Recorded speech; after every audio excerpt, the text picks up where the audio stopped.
2 years ago, when Matthew and I stumbled into the hot, humid Singapore airport terminal, after our 21-hour flight from the Missionary Training Center, we thought we knew everything there was to know about missionary work. We soon realized that on a scale from 0 to knowing everything, we were, unfortunately, much closer to 0. Yes, our teenage selves went to mission prep class. Yes, we spent many weeks in the MTC. Yes, we read our scriptures. And yes, we said our prayers. But looking back, there was so little we knew about what being a missionary in the field actually entailed.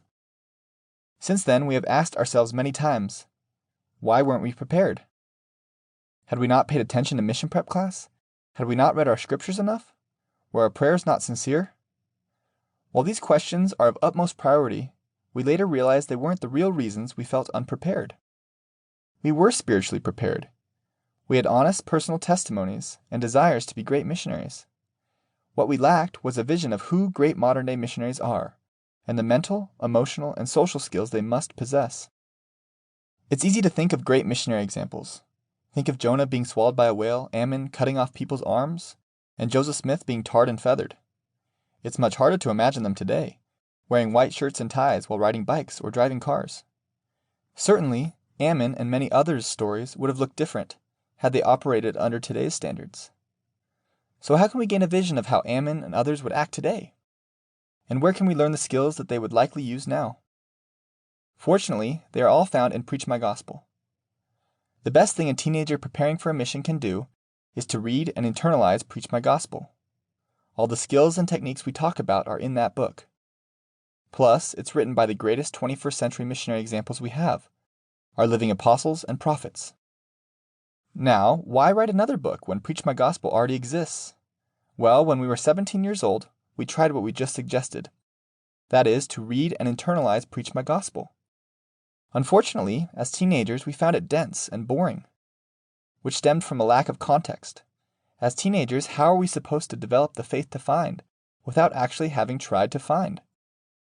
God's holy prophets and apostles wrote Preach My Gospel as a manual for missionaries currently serving, not necessarily for missionaries preparing to serve. Our book's purpose is to break Preach My Gospel down into small, applicable bites for preparing missionaries. For us, it took nearly a full year of missionary service before we could even begin to pinpoint the mental, emotional, and social skills that great modern-day missionaries possess. In other words, we want to save you from spending a year deciphering these skills. We want to give you the jump start we never had. In doing so, we know that you will bring many more souls unto Christ, develop a stronger testimony of His restored church, and honestly have more fun. Now, some of you might be thinking, well, yes, I want to go on a mission, but is missionary work actually fun? I can think of many more things that sound more fun. And that's okay.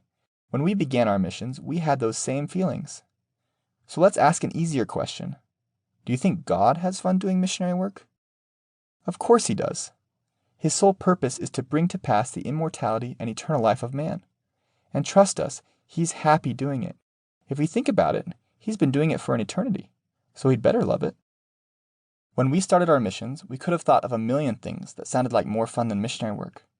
But as time passed, we realized we would honestly rather have done missionary work than watched an NBA game, The Bachelorette, or anything else. That's not to say that the NBA or Bachelorette got any more boring. We still enjoy both of them, but missionary work simply became much more interesting, meaningful, and fulfilling. Now don't get us wrong, missions are hard. There may be difficult wards and branches, annoying companions, challenging areas, long transfers, and complicated languages to learn. But hard and fun are not mutually exclusive. They can coexist. You might be wondering what exactly you're going to learn from this book, besides how to have fun. Instead of randomly picking topics, we took a survey of over 600 returned missionaries to find out what the hardest part of their mission was. The most common responses to the question, what was the hardest part of your mission, was, number 1, difficult companions, number 2, talking to strangers, number 3, finding people to teach, number 4, daily planning, and number 5, mental health. This book will address each of these topics and more, and help you understand what you need now to succeed on your mission.